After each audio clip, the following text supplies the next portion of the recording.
και μια μελωδή που είναι όλα μαζί. Πρώτα με γέλα και φιλιά και τώρα δεν τη νοιάζει. Πρώτα με γέλα και φιλιά και τώρα δεν τη νοιάζει.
Πολλές φορές θέλαμε να έρθουμε μία βόλτα στον Πειραιά.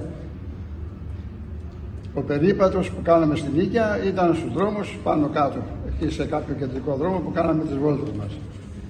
Αλλά όπως είπε και ο κύριος Απόστολος προηγουμένως, ο Πειραιάς για μας τους νεαρούς ήταν το αποκούμπι που έπρεπε να έρθουμε να βρούμε κοπελιές, να λέμε τα πράγματα με το όνομά τους. Όπως είπε και ο κύριος Απόστολος, εκείνα τα χρόνια δεν ήταν τόσο εύκολα να δημιουργήσει μια σχέση ένας νέος με μια νέα όπως είναι τώρα αυτή την εποχή. Ήταν δύσκολα τα πράγματα. Οπότε, σαν νεαρός και εγώ, επειδή έκανα παρέα με μεγαλύτερους από μένα, εγώ ήμουνα 16 χρονών και οι φίλοι μου που ένας ήταν 19, άλλος 20, με πήρανε να με φέρουν στη καλή συνοικία του Πειραιώς που λεγόταν Τρούμπα. Και μια φορά γενομένη συζήτηση τον ρωτήσανε κάτι για την Τρούμπα. Και η Τρούμπα, λέει, είναι ένας χώρος που πηγαίνουν οι ναυτικοί και τα κακοποιά στοιχεία.